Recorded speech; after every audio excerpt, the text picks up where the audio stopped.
번아웃이라는 말 들어봤죠? 번아웃이라는 말이 어떤 뜻이냐면 어떤 일에 몰두하던 사람이 극도로 피곤하고 또 피로를 느끼고 스트레스로 인해서 모든 일이 무기력해지는 그런 증상을 번아웃이다 이렇게 얘기합니다. 한마디로 정말 다 불태워버린다. 너무 열심히 하다 보니까 모든 에너지를 다 소진해서 다 불타버렸다라는 그런 의미겠죠. 번아웃.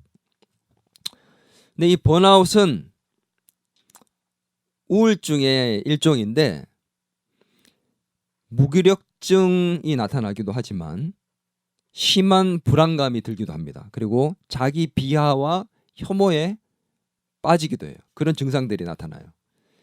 무기력하고 불안하고 또 자기를 볼 때에 너무 혐오스럽기도 하고 부족해 보이기도 하고 해서 열등감에 빠지는 그런 자기 비하까지 오게 된다는 거죠. 그래서 이게 심해지면은 중증의 그 우울증이 오기도 합니다. 공황장애도 올 수도 있겠죠. 그러다가 이게 더 심해지면 어떻게 될까요? 자살 충동을 느끼게 되는 거예요. 근데 번아웃은 그냥 그대로 내버려 두는 것이 좋지 않습니다. 번아웃이 올 때는 그것을 잘 관리해서 극복을 해내야 되는 거겠죠. 그래서 우리는 이 번아웃이라는 것이 오지 않도록 잘 관리를 하는 게 중요한데, 근데 사람이 열심히 살다가 보면 또 내가 꿈꾸는 일을 이루기 위해서 또 열심히 뛰다가 보면 내가 원하지 않아도 번아웃이라는 것이 올 수 있단 말이에요. 그렇지 않아요? 그죠? 내가 번아웃이 오기를 원하는 사람은 없잖아요.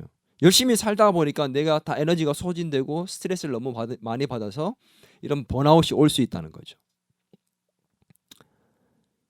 그럼 이 번아웃이 찾아왔을 때 우리는 어떻게 해야 될 것인가? 이 번아웃은 누구에게나 찾아올 수 있습니다. 위대한 선지자, 그 수많은 선지자들 중에서 손꼽히는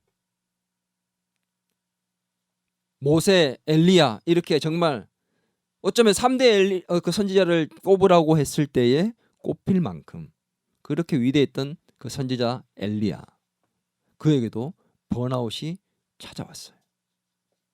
그러니 우리에게도 당연히 찾아올 수 있겠죠. 저에게도 마찬가지고. 뭐 그렇게 생각할지 몰라요. 목사님도 힘들어? 목사님 말씀을 이겨내야 되는 거 아니야? 목사님쯤 되면 염려 걱정 안 하고 살아야 되는 거 아니야? 그렇게 매일 설교하시는데 그렇지 않습니다. 누구에게나 힘들고 어려운 상황들이 왔을 때 마음이 무너질 수 있고 번아웃이 찾아올 수 있다는 거죠. 민선이 번아웃 왔을 때 있어? 있었어. 지환이는 번아웃이 찾아왔을 때가 있었니? 그런 것 같아. 자기도 모른 채 번아웃이 찾아오기도 하고 또 자기도 모른 채 그냥 왔다가 지나가기도 합니다. 심하지 않으면. 근데 이 번아웃이 찾아왔던 이 위대한 선지자 엘리야, 그 사람이 어떤 사람? 엘리야라면 어떤 사람으로 기억합니까, 여러분? 뭐가 떠올라요? 까마귀. 까마귀. 그렇죠. 이 엘리야 생각하면은 가장 먼저 떠오르는 것 중에 하나가 바로 까마귀입니다. 까마귀. 그릿 시냇가에서 아합왕을 피해서 숨어서 살고 있을 때 이 하나님께서 까마귀를 통해 가지고 어떻게 해요? 먹이셨던 사건. 기적을 경험했던 그 엘리야. 근데 이 엘리야는 어떤 능력이 많이 있었습니까? 능력의 선지자였거든요. 사르밧 과부의 죽은 아들을 살리는 능력이 있었습니다. 선지자가 죽은 그 사르밧 과부의 아들을 살렸어요. 누구를 살리기도 했지만 이 엘리야는 어떻게 죽었습니까? 그렇죠. 엘리야는 안 죽었습니다. 함정에 빠지지 않네요. 엘리야는 죽지 않고 하늘로 올라갔어요. 회오리 바람을 타고 하늘로 그냥 하나님이 데리고 올라가셨어요. 죽음을 경험하지 않는 사람이었습니다. 이 엘리야는 3년 동안 기도했더니, 간절히 기도했더니 3년 동안 비가 내리지 않았고, 또 기도했더니 기도하자마자 하늘에서부터 비가 내렸습니다. 3년 동안 비를 멈추기도 했고 또 그렇게 내리게도 했던 기도로 그런 선지자. 근데 이 엘리야 그러면은 빠질 수 없이 그릿 시내가보다 더 유명한 엄청난 사건이 있었습니다. 이 엘리야의 능력이 나타났던 엄청난 사건. 그게 뭐냐?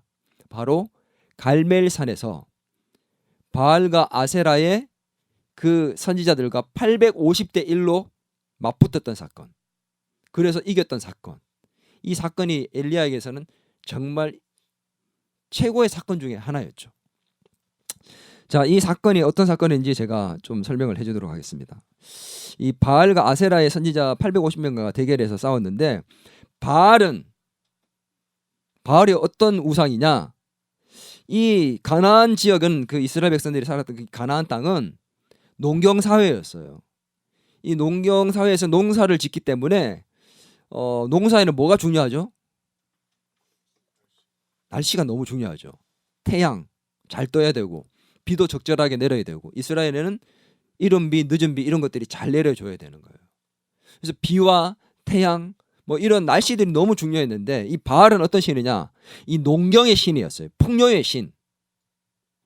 그래서 비의 신, 태양의 신, 그런 풍요의 신으로 섬겼던 이 농경을 지배하던 농경의 신이었기 때문에 그들의 이 삶과 너무도 밀접한 신이었습니다.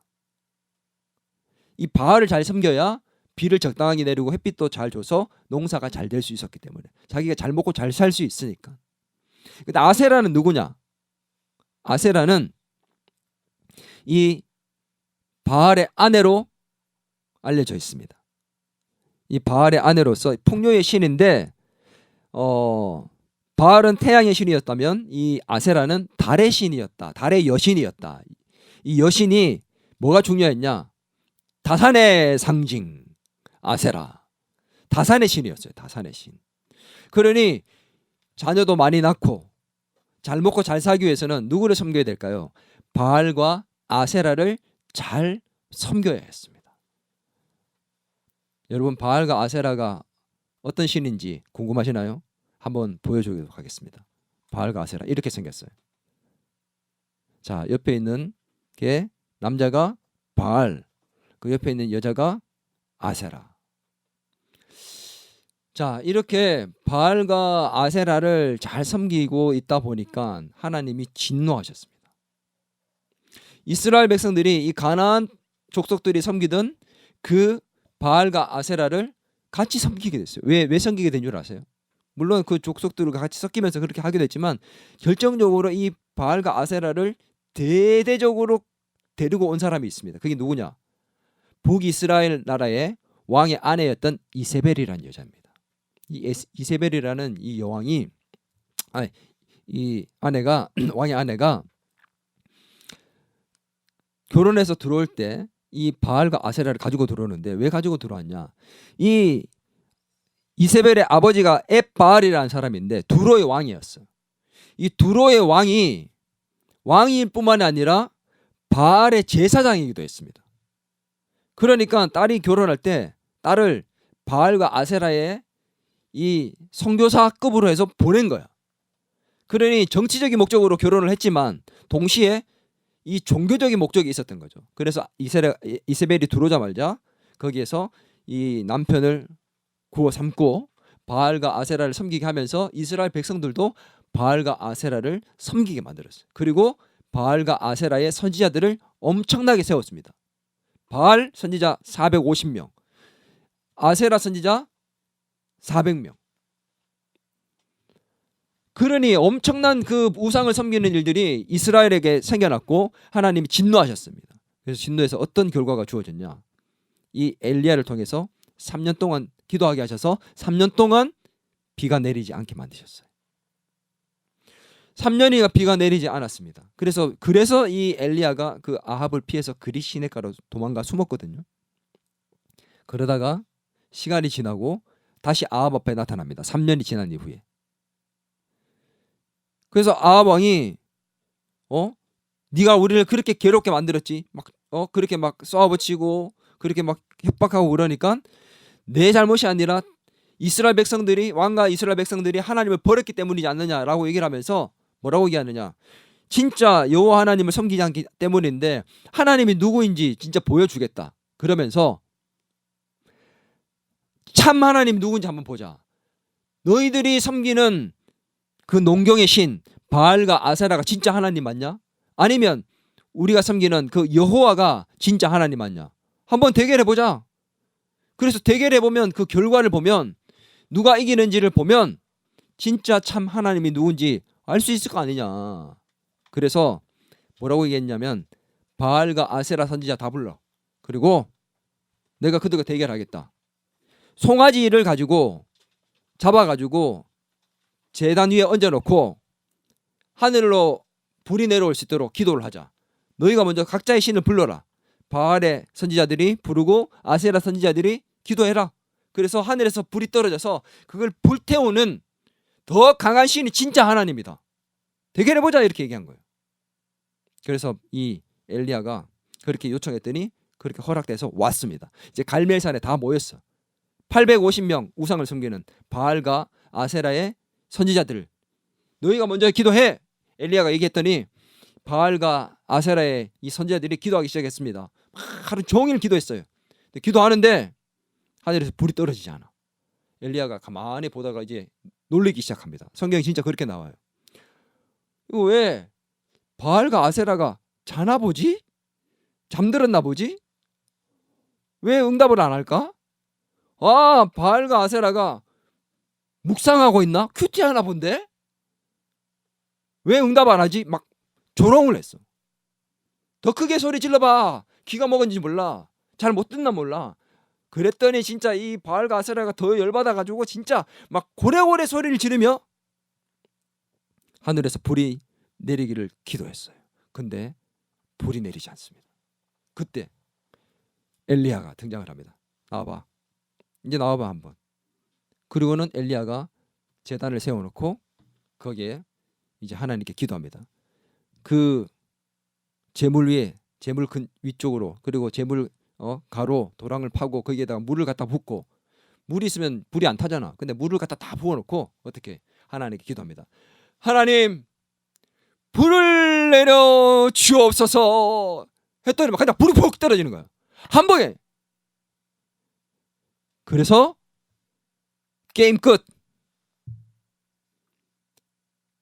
다 잡아라. 그랬더니 이스라엘 백성들이 850명의 그 바알의 선지자들과 아세라의 선지자를 다 잡습니다. 그리고 이 엘리야가 그들을 모조리 그들의 눈앞에서 죽입니다.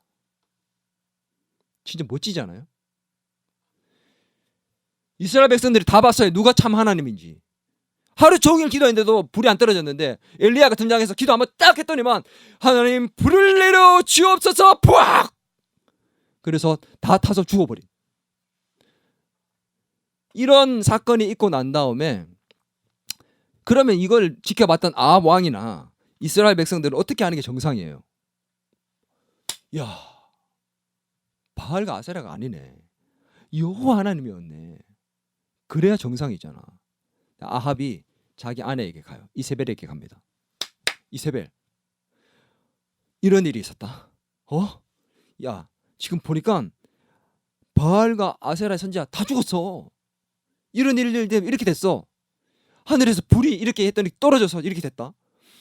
여호와가 진짜 하나님이야. 우리 조상들의 하나님이 맞는 거야. 그래야 되는데 고자질을 보고를 했다고 얘기합니다. 보고를. 이 이세벨이 더 이 강력한 그 주도권을 갖고 있었나 봐요. 나라에. 그래서 이세벨이 듣고는 진짜? 내가 잘못 믿었네? 그게 아니라 열받아가지고 자기가 세운 그 선지자들이 다 죽으니까 열받아가지고 이 엘리야를 죽일 마음을 가집니다. 그리고는 사신을 보내요. 그래서 내가 너를 이맘때 내일 이맘때까지 여기 죽은 선지자들처럼 만들지 않으면 내가 섬기는 신들이 나에게 벌 내리기를 원한다고 얘기하면서 사신을 보냅니다.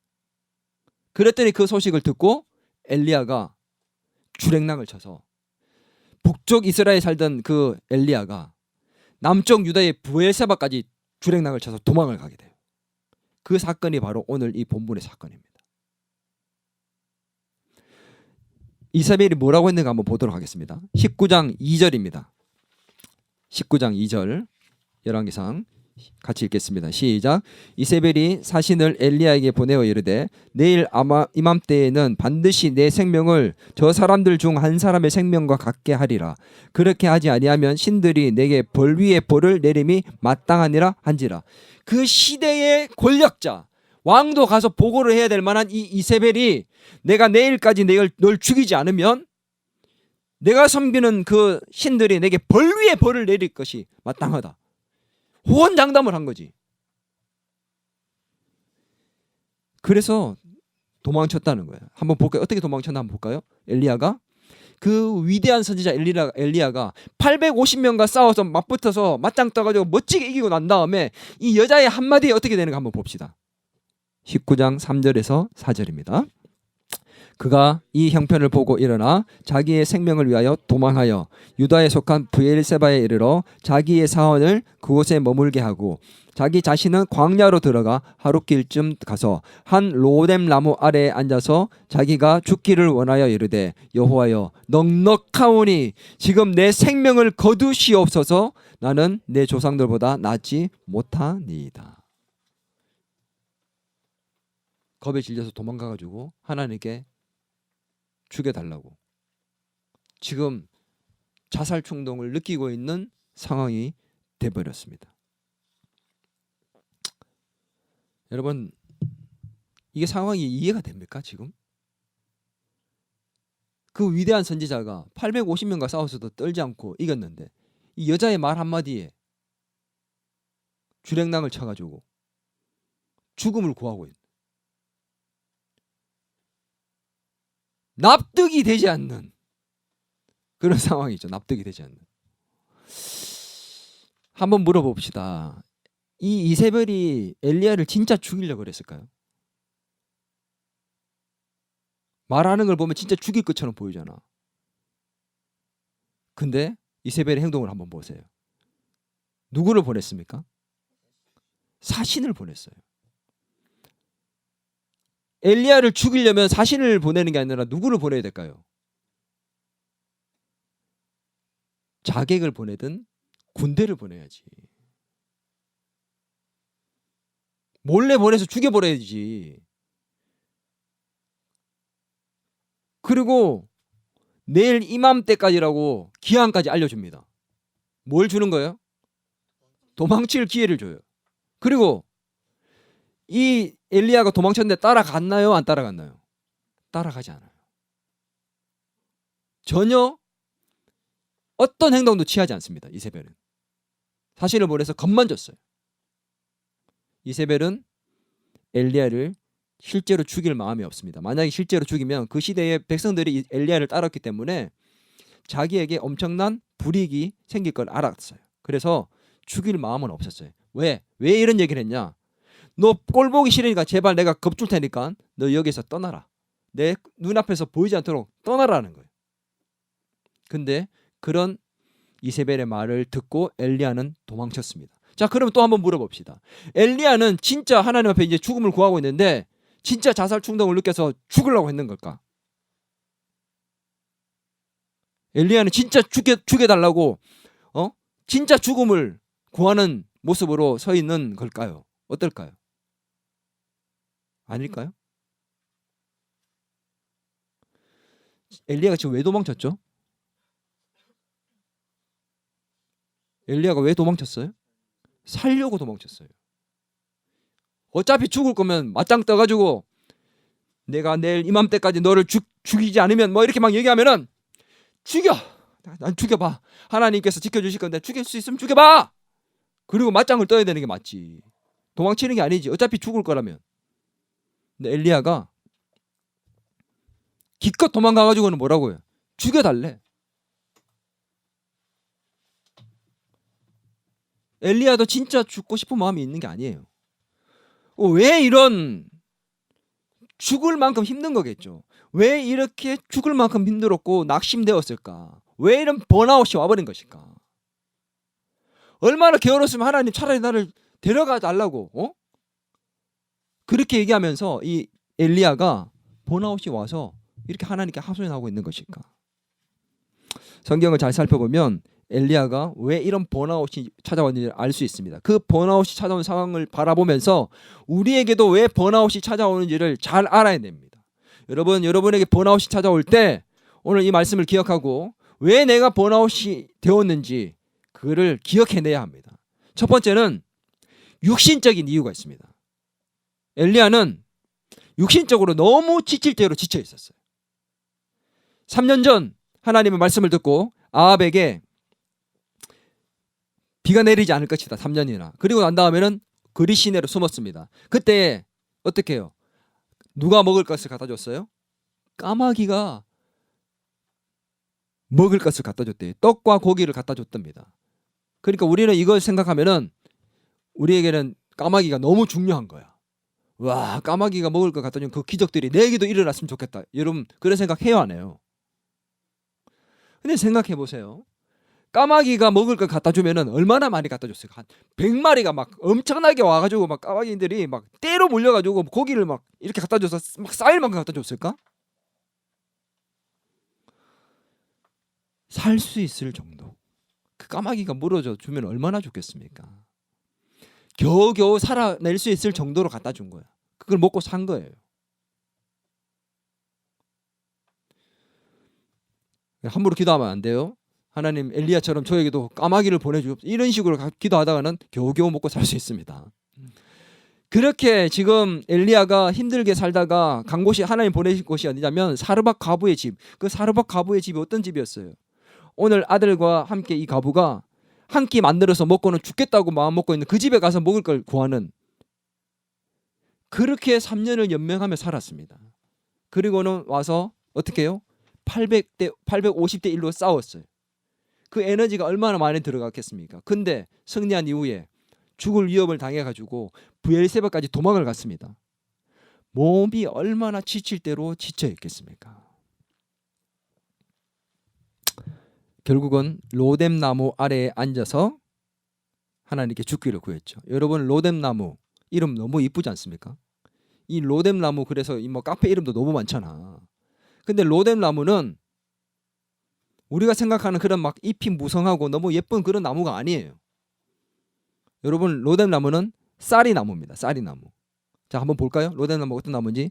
이렇게 생긴 나무예요. 이거 지금 그나마 잎이 많이 난 거야. 저게 잎이 무성한 큰 그런 화렵수처럼 그런 나무가 아니라 쌀이 과하기 때문에 그냥 줄기로 되어 있습니다. 이 사진 말고 하나 더 있지 않습니까? 예, 이렇게 그늘이 있을 수가 없지. 저런 초라한 나무가 로뎀나무인데 그 나무 아래에 있었다는 것은 그만큼 지칠대로 지쳐 있고 그냥 햇빛을 조금이라도 피할 수 있으면 그냥 들어간 거예요. 광야에서. 그만큼 육신적으로 지쳐 있었기 때문에 번아웃이 찾아온 거죠. 두 번째는 정신적인 이유가 있습니다. 이 엘리야는 열등감에 빠져 있었습니다. 19장 4절 같이 한번 읽겠습니다. 시작. 자기 자신은 광야로 들어가 하룻길쯤 가서 한 로뎀나무 아래에 앉아서 자기가 죽기를 원하여 이르되 여호와여 넉넉하오니 지금 내 생명을 거두시옵소서. 그 다음에 나는 내 조상들보다 낫지 못하니이다. 조상들과 자기를 비교합니다. 그 조상이 어떤 조상일까요? 아마 다른 선지자들일 겁니다. 모세와 같은 그 훌륭한 선지자들을 볼 때 나는 그들과 비교할 수 없다. 자기 스스로를 다른 선지자들과 조상들과 비교하고 있는 거예요. 그러니 내가 이렇게 불을 내리고 했으면 이제 막 백성들이 회개하고 하나님 제가 잘못했습니다. 돌아가고 아방도 보고 막 내가 미쳤나 봐. 그리고는 다시 하나님을 섬기고 막 이럴 줄 알았는데 오히려 죽음을 당할 뻔하니까 난 능력이 없나 보다. 난 모세처럼 안 되나 보다. 비교하고 열등감에 빠지게 되는 그 고백을 하고 있는 거예요 지금. 왜 번아웃이 오느냐? 열등감과 비교의식에 빠져갈 때. 두 번째 정신적인 이유가 뭐냐? 이스라엘 백성들은 우상을 버리지 않고 계속해서 섬기려 했습니다. 아방도 마찬가지였습니다. 그 모습을 보면 낙심합니다. 이스라엘 백성들이 주의 언약을 버리고 주의 제단을 헐며 19장 10절에 주의 선지자들을 칼로 죽였다고 얘기를 하면서 나만 남았다고 그렇게 얘기를 합니다. 갈멜산에서 대결하고 승리했을 때 백성들이 다 회개하고 돌아올 줄 알았고, 이제 바알과 아세라의 우상들을 다 무너뜨리고 하나님을 섬기는 나라가 될 줄 알았는데 웬걸? 오히려 내가 죽임을 당하게 생겼으니, 이스라엘 백성들이 회개하지 않으니 자기의 무능력한 모습을 보면서, 이스라엘 백성들의 그 회개하지 않는 모습을 보면서 마음에 정신적으로 낙심이 온 거예요. 세 번째는 정신적으로 어떤 어려움이 있었느냐? 외로움과 부정적인 생각이 듭니다. 뭐라고 얘기했습니까? 19장 10절에 주의 선지자들 죽였으며 라고 얘기한 이후에 뭐라고 얘기합니까? 오직 나만 남았거늘. 하나님, 저밖에 없어요. 저 혼자 남았어요. 아무도 알아주지 않습니다. 나 외로워요. 사람이 왜 죽는 줄 알아요? 왜 포기한 줄 압니까? 아무도 자기를 알아주지 않을 때. 누구도 나를 이해하지 못한다 생각하면 너무 힘들고 외롭고 아프고 괴로워서 누군가 한 사람만 나를 알아주고 함께 해주면 이겨낼 수 있어요. 근데 지금 엘리야는 뭐라고 합니까? 나만 혼자 남았다. 아무도 나를 이해해 주지 못합니다. 아무도 나를 몰라줍니다. 나밖에 없어요. 외로움에 빠져 있었죠.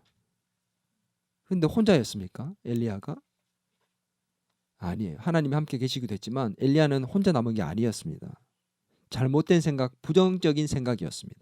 그걸 엘리야도 알고 있었어요. 이 무슨 말이냐?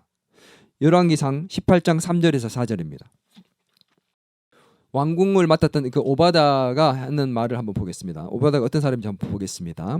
같이 읽습니다. 아합이 왕궁 맡은 자 오바다를 불렀으니 이 오바다는 여호와를 지극히 경외하는 자라. 이세벨이 여호와의 선지자들을 멸할 때에 오바다가 선지자 100명을 가지고 50명씩 굴에 숨기고 떡과 물을 먹였더라. 오바다는 하나님을 섬기는 경외하는 자였습니다. 이 일이 있기 이전에 하나님을 섬기는 자들을 이세벨이 죽이려고 할 때, 선지자를 죽일 때 100명을 50명씩 굴에 나누어서 숨기고 이들을 지키려고 했고 지켰습니다. 그게 지금 남아있어요, 안 남아있어요? 선지자 100명이 지금 남아있어요. 근데 엘리야가 이 오바다를 그 이전에 만납니다. 이 상황 이후에. 자, 한번 보겠습니다. 7절입니다. 18장 7절 시작. 오바다가 길에 있을 때에 엘리야가 그를 만난지라. 그가 알아보고 엎드려 말하되 내 주 엘리야여 당신이니까. 엘리야가 오바다가 만났다는 거예요. 엘리야는 외로움에 빠져 이 번아웃이 된 상황에서 부정적인 생각, 잘못된 생각에 빠져 있었던 거죠. 이 정신적인 이유뿐만 아니라 영적인 이유가 또 있습니다. 이게 중요합니다. 자, 엘리야는 영적으로 기도가 부재한 상황이 되었습니다. 기도가 없었어요. 이세벨이 죽인다고 말했을 때 위대한 선지자쯤 되면 어떻게 해요? 하나님, 이세벨이 저를 죽인다 하는데 어찌할까요? 그냥 죽을까요? 하나님, 제가 어떻게 할까요? 하나님께 물어봐야 되는데 어떻게 했느냐 한번 보겠습니다. 19장 3절 엘리야가 어떻게 하는지 봅니다. 시작. 그가 이 형편을 보고 일어나 자기 생명을 위해 도망하여. 봐봐. 여기까지 있습니다. 보세요. 엘리야가 뭘 봤대요? 이 형편을 봤. 상황과 형편을 봅니다. 하나님을 보고 기도하는 게 아니라 상황을 봅니다. 형편을 봅니다. 기도를 하지 않아요. 보세요. 성경 아무리 찾아보세요. 이 사건 이후에 이세벨의 말을 듣고 난 이후에 엘리야가 기도하는 장면이 나오지 않습니다. 기도만 부재했나? 한번 볼까요? 말씀도 부재했어요. 이 엘리야가 도망갔을 때 하나님의 천사가 찾아와서 또 하나님 찾아와서 뭐라고 얘기했느냐? 19장 9절을 같이 읽습니다. 시작. 엘리야가 그곳 굴에 들어가서 거기에 머물더니 여호와의 말씀이 그에게 임하여 이르시되 엘리야야 내가 어찌하여 여기 있느냐? 엘리야야 내가 어찌하여 여기 있느냐라는 이 말은 엘리야가 제대로 갔다는 말입니까? 제대로 못 갔다는 말입니까? 제대로 못 갔다는 말이죠.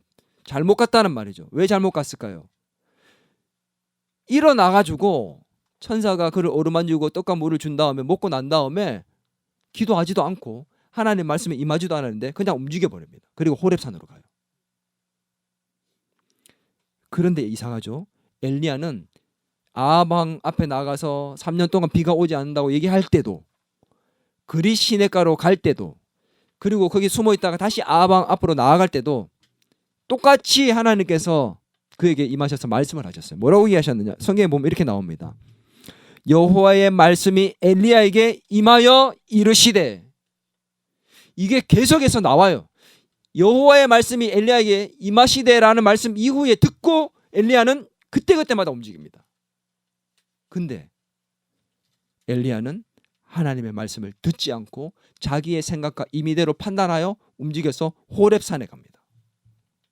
하나님이 그래서 말씀하십니다. 네가 어찌하여 여기에 있느냐?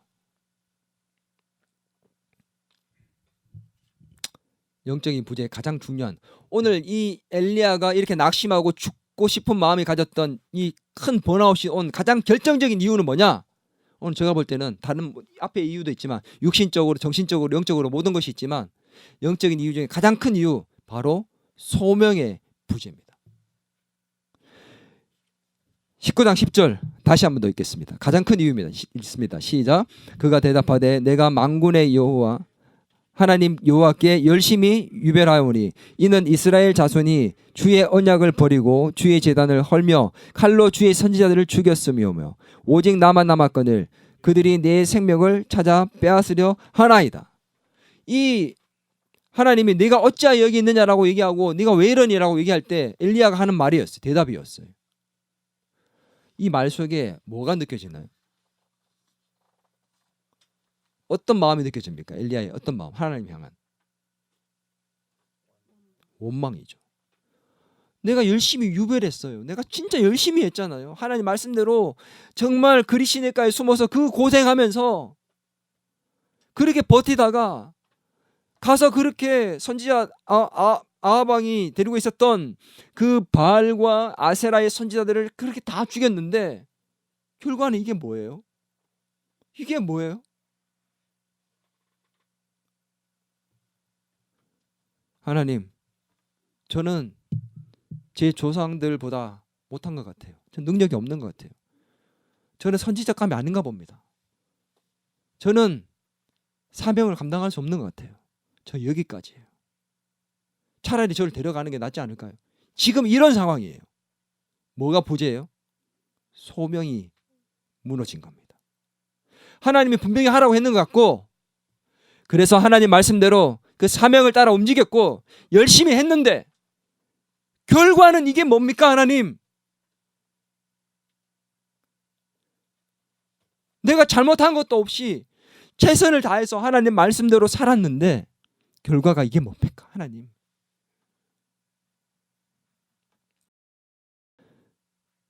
학자들은 엘리야가 소명을 포기한 것이 낙심하여 죽기를 구하는 가장 큰 이유였다고 말합니다. 그리고 이 소명 포기를 위해서 호렙산으로 갔다라고 얘기를 합니다. 오늘 우리가 이럴 수 있어요. 가장 낙심될 때가 뭐냐? 앞이 보이지 않을 때입니다. 내 비전이 보이지 않고 꿈이 보이지 않고 희망이 없어질 때입니다. 더 이상 아무것도 할 수 없게 보이고 그냥 앞이 캄캄한 것이 벽처럼 보이고 앞길이 보이지 않을 때, 소위 꿈과 비전이 없어져 버릴 때, 희망이 없어질 때 죽고 싶은 거예요. 앞이 보이지 않을 때, 막막할 때, 소명이 없어지고 사명이 없어지고 꿈과 비전이 없어질 때, 내가 열심히 달려왔는데 그게 무너져 버렸을 때,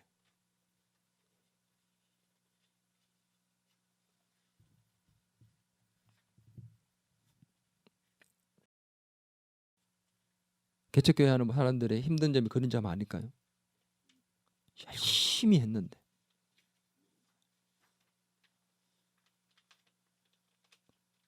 최선을 다해 섬겼는데 결국은 더 큰 교회로 떠나버리고 더 좋은 곳으로 떠나버리고 결과물이 생기지 않을 때 하나님, 이게 뭡니까? 저 정말 이 길 가야 되는 게 맞나요? 저도 그런 심정일 때가 많아요. 소명의 부재입니다. 그 무엇보다 중요한 것 중에 하나죠. 최선을 다해서 열심히 연습하고 실력을 쌓고 공부도 하고 다 했는데 결과적으로 대학 떨어져 버리고 원하는 결론을 얻지 못하고 오히려 더 악화되어 가는 것 같고, 그때 낙심이 오는 거예요. 번아웃이 오기 시작하는 거예요. 그러면 어때? 우리는 어떻게 해야 될까? 이게 중요한 거잖아. 번아웃이 찾아왔을 때 어떻게 해야 될 것인가? 어떻게 엘리야가 극복하게 됐는가? 이게 중요한 거 아닙니까? 하나님께서 어떻게 회복시켰는지를 한번 보겠습니다. 하나님은 먼저 육체적으로 그를 회복시키십니다. 19장 5절 말씀입니다. 같이 한번 읽어보도록 하겠습니다. 시작. 로뎀나무 아래에 누워 자더니 천사가 그를 오르만지며 그에게 이르되 일어나서 먹으라 하는지라. 천사가 그를 찾아옵니다. 로뎀나무 아래에서 누워서 죽기를 구하고 있는데 자고 있는 그에게 천사가 찾아와요. 그리고는 그를 뭐 했다고요? 오르만지며. 어떤 목사님은 천사의 마사지를 받았다 이렇게 얘기를 하더라고요. 천사가 그의 지친 몸을 어루만졌다. 어루만지는 걸 2번이나 했어요. 그리고 난 다음에 어떻게 했어요?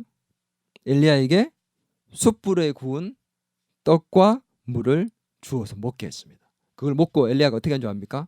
먹고 난 다음에 천사가 만져주고 준 그 떡과 물을 먹고 난 다음에 역시 하나님이 날 도와주시는군. 다시 일어나가지고 가야지. 그런 게 아니라 먹고 마시고 난 다음에 다시 누워서 자버렸어요. 엘리야, 지금 뭐 하는 거니? 내가 겨우 깨어났더니 또 자? 내가 마사지까지 해줬잖아. 먹을 것도 줬잖아. 먹고 자면 어떡해? 엘리야! 일어나 빨리! 책망하신 게 아니라 하나님이 어떻게 해요? 엘리야에게 다시 찾아오면 천사가 찾아와서 그를 다시 어루만집니다. 그리고 다시 먹을 것을 또 줘요. 여러분 천사가 되고 싶습니까? 날개를 달려 하지 말고 밥을 사주십시오. 밥을 사주면 천사가 될 수 있습니다. 우리 집에는 저의 천사가 있습니다. 늘 저에게 밥을 해주는 우리 천사, 우리 차영미 씨. 농담이지만 실제로 진짜 여러분 그래요. 이 육신적으로 지쳐 있을 때 우리가 뭐라고 얘기합니까? 힘들어서 고생하고 있는 사람 찾아가서 뭐라고 보통 많이 얘기하죠? 밥은 먹었니? 그리고 야, 국밥에 밥 말아서 그냥 후루룩 일단 먹어. 뭐라도 먹어야 이겨내지. 들어봤어 안 들어봤어? 왜 그런지 알아요? 우리는 영혼과 육체가 하나이기 때문에 우리의 육신이 회복이 일단 일어나야 돼요. 그래서 힘과 회복이 너무너무 중요합니다. 번아웃 됐을 때 그래서 뭐가 필요한 줄 알아요? 힘이 필요합니다. 쉴 줄 알아야 돼요. 그리고 내가 좋아하는 것들을 하면서 내 회복이 육체적으로 회복이 일어날 줄 알아야 됩니다. 맛있는 것도 먹고 성경에 나온 대로 숯불 구이를 먹으면 더 좋을 수도 있겠죠. 먹고 회복이 일어나야 돼요. 육체적인 회복이 필요합니다. 이게 아무것도 아닌 것처럼 보이지만 굉장히 중요합니다. 푹 자고 엘리야처럼 맛있는 거 먹고 마사지도 좀 받고 그렇게 회복이 일어나야 됩니다. 천사가 되고 싶습니까? 밥을 사주십시오. 그래서 오늘 제가 여러분에게 밥을 사도록 하겠습니다. 자, 2번째는 하나님께서 만나주시고 깨우쳐 주셨습니다. 육체적 회복과 함께 그 다음에 뭐냐? 하나님이 직접 엘리야를 찾아오십니다. 하나님이 먼저 찾아오셔서 그를 만나주신 이후에 그를 깨우쳐 주셨습니다. 하나님 그를 만나주시는데 근데 특이한 게 있어요. 오늘 하나님이 그를 찾아오셔서 만나주실 때 여느 때와 다른 모습으로 찾아오셨습니다. 19장 11절에서 12절 말씀입니다. 하나님의 모습을 한번 보겠습니다. 같이 읽습니다. 여호와께서 이르시되 너는 나가서 여호와 앞에서 산에 서라 하시더니 여호와께서 지나가시는데 여호와 앞에 크고 강한 바람이 산을 가르고 바위를 부수나 바람 가운데 여호와께서 계시지 아니하며 바람 후에 지진이 있으나 지진 가운데도 여호와께서 계시지 아니하며 또 지진 후에 불이 있으나 불 가운데도 여호와께서 계시지 아니하더니 불 후에 세미한 소리가 있는지라. 강한 바람, 폭풍같이 임하는 바위가 부서지는 그 강한 바람이 그 다음에 지진, 불, 이게 다 뭐예요? 구약 성경에서 하나님의 임재하실 때의 특징입니다. 임재의 모습이에요. 그래서 하나님이 요 앞에 서라 이렇게 했을 때 딱 섰는데 그때 강한 바람이 나타났어요. 엘리야는 뭐라고 생각했을까요? 아, 하나님이 날 찾아오셨구나. 근데 하나님이 없어. 강한 바람만 있고. 그 다음에 지진이 났어. 지진. 땅이 흔들리고 이제 하나님이 나타나시는가 보다. 근데 하나님이 안 나타나. 그 다음에 불이 하늘에서 막 임했어요. 드디어. 근데 불 가운데도 하나님이 임하지 않습니다. 이거 뭐야 이거. 어디 계시지? 근데 갑자기 엘리야. 세미한 음성이라고 되어 있지만 조용하고 부드러운 음성이라고요. 부드럽습니까? 엘리야.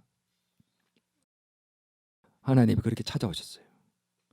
자기의 예상과는 전혀 다른 모습으로 하나님 찾아오고 지금까지 한 번도 등장하지 않은 예상치 못한 모습으로 하나님 등장하십니다. 불로 임하시는 게 아니라 엘리야 힘드니? 찾아오셨어요. 이상하지 않아요? 요즘 유행하더만 이상해. 하나님 이상해요. 왜 이렇게 찾아오셨을까? 아니 처음부터 아예 그냥 불 이런 거 없이 처음에 오실 때부터 그냥 처음부터 아예 그냥 엘리야 이러고 찾아오시면 될 건데 앞에 이런 퍼포먼스는 도대체 왜 하시냐는 거지. 왜? 아무리 성경 주석을 찾아보고 막 해도 이거 답을 제대로 하는 사람이 없더라고. 제가 묵상을 하다 보니까 깨우친 게 있습니다. 엘리야는 예상을 했습니다. 자기가 기대하는 게 있었어요. 뭐냐? 그 강한 바람 가운데 있을 때 하나님 나타나시겠지. 원래 그 모습 그대로. 지진 가운데, 불 가운데 이런 모습 속에 하나님이 강력하게 나타나시는 게 그 하나님이다. 자기의 예상과 자기의 생각 속에 상상 속에 기대 속에 있는 하나님은 그런 분이에요. 근데 그 예상과 기대를 깨트려 버리셨어요. 자기의 고정관념을 깨트려 버렸습니다. 자기의 기대를 무너뜨렸습니다. 예상 밖에 전혀 예상할 수 없는 모습으로 하나님이 그에게 찾아오셨어요. 왜 이렇게 했을까요? 하나님은 그를 지금 깨우쳐 주고 계십니다. 무엇을요? 네가 잘못 생각한 거야. 너 지금 네 사명 실패했다고 생각하지. 네 예상대로 안 되니까 네가 하늘에서 불을 내려가지고 제단을 태우고 바알의 선지자와 아세라 선지자를 다 죽이고 나면 이스라엘 백성들이 회개하고 다 돌아오고 아하방도 돌이키고 하나님을 섬기는 나라로서 정말 잘 될 줄 알았지. 그게 너의 기대였잖아. 그 기대로 안 되니까 네가 지금 실패했다 생각하고 성공하지 못했다 생각하고 끝났다 생각하고 지금 죽여달라 하는 거 아니냐. 네 기대대로 안 되니까 네 바람대로 안 되니까 끝났다고 생각하는 거 아니냐. 나는 너 기대대로 움직이지만 않아. 네 눈에는 실패로 보일지 몰라도 실패가 아니야. 네 기대대로 되지 않아도 결과가 나오지 않아도 끝난 게 아니야. 하나님이 그것을 엘리야에게 깨우쳐 주기 위해서 이런 퍼포먼스를 행하시고 계신 거죠. 여러분 살다가 보면 엘리야처럼 열심히 하면 어떤 마음이 생긴 줄 아세요? 내가 이렇게 열심히 하면 내가 아는 하나님 이런 결과를 주시겠지. 내가 이렇게 열심히 예배하고 열심히 기도하고 열심히 봉사하고 매일 성경 보고 이렇게 신앙적으로 열심히 살면 열심히 특별하오니 그러면 하나님이 내가 원하는 학교도 가게 하시고 원하는 직장도 회사도 들어가게 하시고 원하는 성과 1등도 하게 하시고 돈도 많이 벌게 해주시고 나누고 베풀며 살게 해주실 거고 내가 정해놓은 결과와 기대를 갖고 열심히 행하고 있는 거죠. 근데 그대로 안 되면 어떻게 해요? 나 실패한 거야. 하나님 살아계시지 않아. 나는 무능해. 나는 무너졌어. 나는 다른 사람들보다 낫지 않아. 열등감과 비교의식에 빠져서 자기를 혐오하고 비하하면서 번아웃 되는 겁니다. 하나님이 그게 아니래요.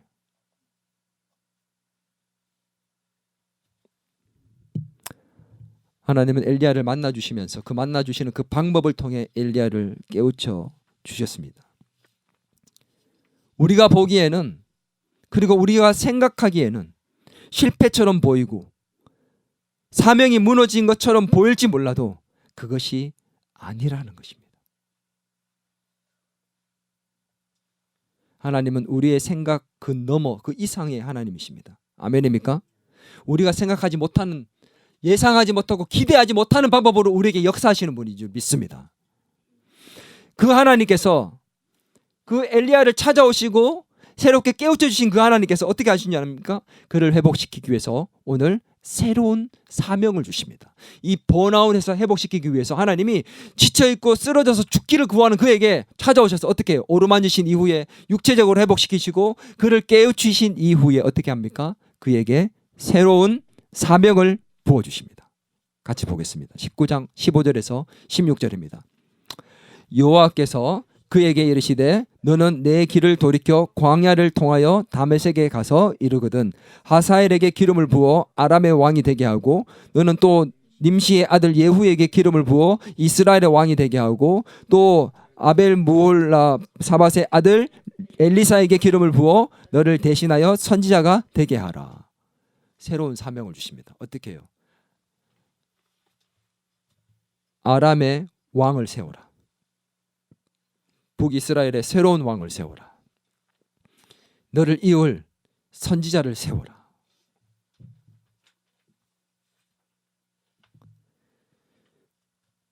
하나님께서 엘리사가 감당할 새로운 사명을 주셨습니다. 그런데 문제는 뭐냐? 이 새로운 사명을 감당하기 위해서 넘어야 할 산이 있었다는 겁니다. 오늘 말씀해 보세요. 여호와께서 그에게 이르시되 너는 어떻게 하라고요? 내 길을 돌이켜 광야를 통하여 다메섹에 가서 내 길을 돌이켜. 다메섹만 갑니까? 오늘 님시의 아들 예후에게 가서 이스라엘의 왕이 되게 하라고 합니다. 어디로 가라는 거예요 지금? 자기가 보기도 싫어서 도망쳤던 그곳, 자기가 떠나온 곳,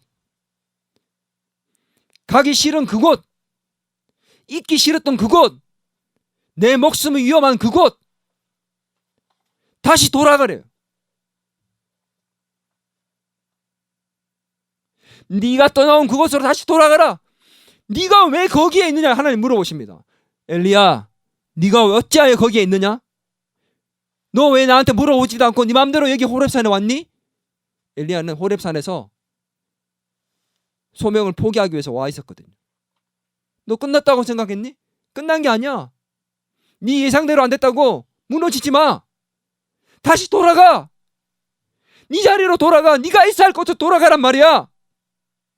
그래서 내가 너에게 주는 그 사명을 다시 감당해라. 네 마음대로 잘 안 된다고, 네 생각처럼 잘 안 된다고, 네 기대처럼 잘 안 된다고 무너져 도망치지 말고 다시 돌아가라. 그가 넘어야 할 산이었습니다.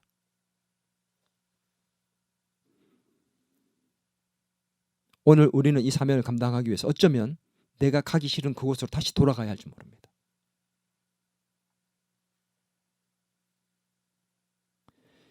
오늘 이 말씀을 들을 자는 꼭 들었으면 좋겠어요. 하나님께서는 사명만 주시지 않았어요. 19장 18절입니다. 같이 읽겠습니다. 시작. 그러나 내가 이스라엘 가운데 7,000명을 남기리니 다 바알에게 무릎 꿇지 아니하고 다 바알에게 입 맞추지 아니한 자니라. 엘리야야, 사명을 감당해라. 다시 돌아가라. 내가 너에게 7,000명을 남겨줄 것이다. 바알에게 무릎 꿇지 아니한, 너 혼자라고 생각했지? 아니야. 너를 이해해주고 너를 알아줄 만한 많은 사람을 내가 붙여줄게. 사람을 붙여주셨습니다. 여러분, 낙심되고 힘들 때 하나님이 새로운 사명을 주시고 거기에 함께할 사람, 동력자, 영가족들을 붙여주십니다. 아멘. 그들을 통해서 우리를 위로받게 하세요. 제가 힘들고 어려울 때, 지쳐있을 때 우리 채은이가 학교 갔다가 돌아오면서 아빠한테 전화했어요. 마음이 힘들고 무거워서 그렇게 일하는 것도 손에 잡히지 않은 그런 날이 있을 때 채은이가 그걸 알고 전화했습니다. 이렇게 합니다. 전화를 받으니까 아빠 괜찮아? 아빠 괜찮아? 내가 이따가 나가서 엄마랑 같이 나갈게. 울컥하더라고. 그 어떤 말보다 위로가 되더라고. 채원이는 나의 영적인 동력자였고 나의 하나님이 보내주신 천사였습니다.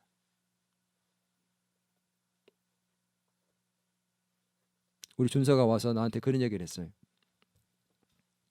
아빠, 내가 곰곰이 잘 생각해 봤는데 하나님께서 예비하신 다른 뜻이 있고 길이 있는 것 같아. 이걸 통해서 우리에게 더 좋은 걸 주실 것 같아. 하나님의 음성으로 들려왔어요. 하나님께서 나에게 우리 사랑하는 아들, 딸들을, 우리 더 기쁨의 교회 식구들을 나의 동력자로, 그리고 나에게 하나님의 보내신 천사로 보내주셨습니다. 영가적으로 보내주셨습니다. 사람을 붙여주셨습니다. 나만 홀로 남았건을 생각하며 힘들어하는 나에게 우리 우피디를 보내주셨습니다. 아니야. 너를 알아주고 너와 함께하는 자가 있잖아. 오늘 하나님께서는 지쳐 쓰러져 있고 번아웃 되어서 죽기를 구하는 죽고 싶은 심정으로 무너져 있는 우리를 그냥 내버려 두시지 않습니다. 아멘. 여러분, 그런 번아웃 상태가 되었습니까? 그런 날이 찾아온다면 하나님께서 우리를 먼저 찾아오실 것을 기대하십시오. 그 하나님께서 우리의 몸과 마음을 어루만지실 것입니다. 그 하나님께서 내 생각에는 모든 것이 끝났고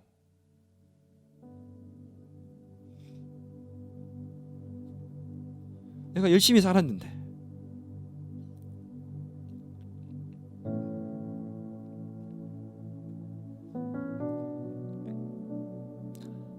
하나님이 사명을 주셨다 생각해서 열심히 살았는데, 그 꿈을 따라서 열심히 살았는데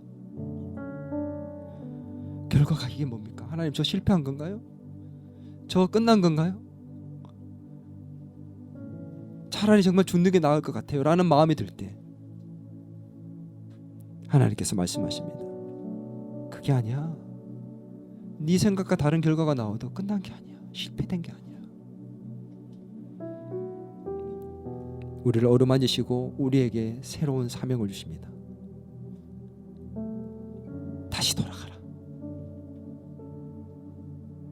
네가 보기 싫어하고 떠나고 싶은 그 자리로 다시 돌아가라. 너 옆에는 영적인 가족이 있고 동역자가 있다. 너와 함께할 자들을 내가 붙여주마. 그 하나님께서 우리를 찾아오시고 우리를 새롭게 하시고 다시 걷게 하실 줄 믿습니다.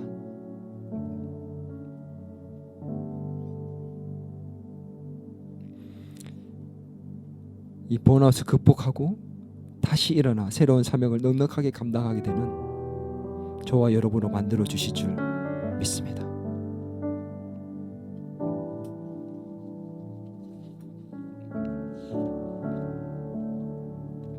우리 같이 이 찬양을 드렸으면 좋겠습니다.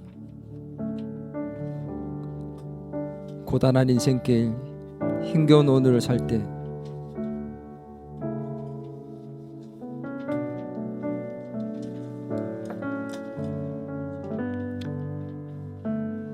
믿음의 눈을 들어 주를 바라보며 이 모든 순간 또한 다시 지나갈 것을 믿을 수 있는 그런 믿음의 고백을 이 찬양과 함께 드렸으면 좋겠습니다.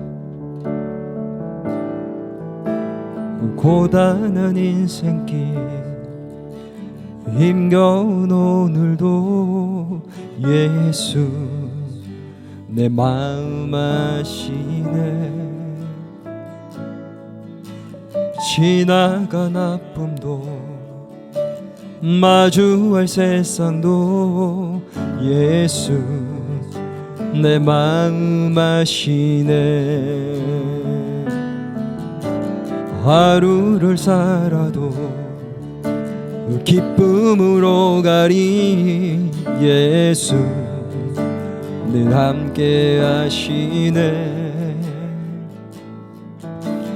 후회도 염려도 온전히 맡기리. 예수 늘 함께 하시네. 믿음의 눈 들어 주를 보니 이 또한 지나가리라. 누워진 내 삶의 시간 속에 주의 뜻 알게 하. 믿음의 눈 들어 주를 보리라. 믿음의 눈 들어 주를 보리. 이 또한 지나가리라. 주어진 내 삶의 시간 속에 주의 뜻 알게 하소서.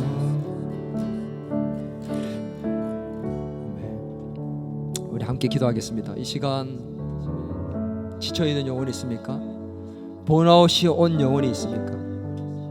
낙심하여 주저앉고 싶고 죽고 싶은 마음이 들 지경에 이른 자가 있습니까?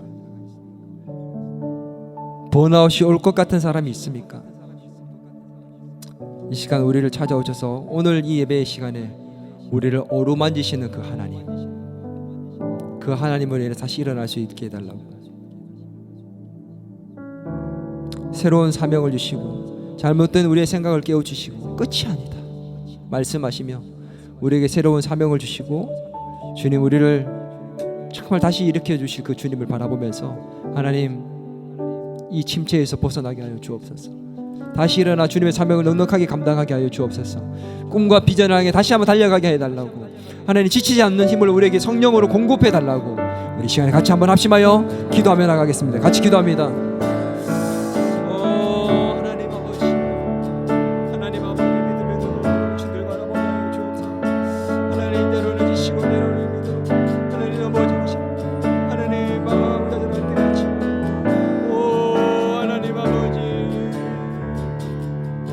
하나님 아버지 은혜를 불쌍히 여겨주옵소서. 하나님 하나님 아버지 은혜를 불쌍히 여겨주옵소서. 하나님 약한 우리를 불쌍히 여겨주옵소서. 하나님 새롭게 하나님 돌아오시잖아. 하나님 아버지 우리에게 하나님 말씀하시는 대로 끝이 아니라 말씀하시는 주님을 수행하게 하소서. 세미한 음성으로 우리를 찾아오시는 하나님 아버지 우리가 이제 알지 못하는 게 대박 결과가 주님을 바라볼 수 있는 우리가 되게 도와주시옵소서. 하나님 아버지 하나님 하나님 불쌍히 여겨주옵소서. 하나님 아버지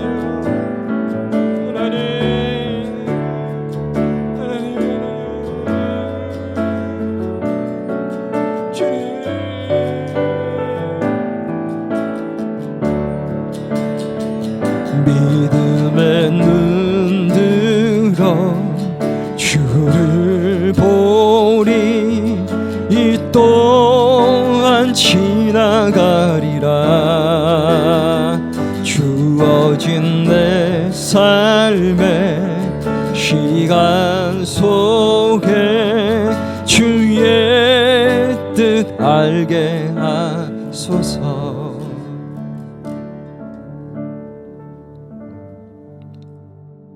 하나님, 누구나 지칠 수 있고 누구나 번아웃이 찾아올 수 있습니다.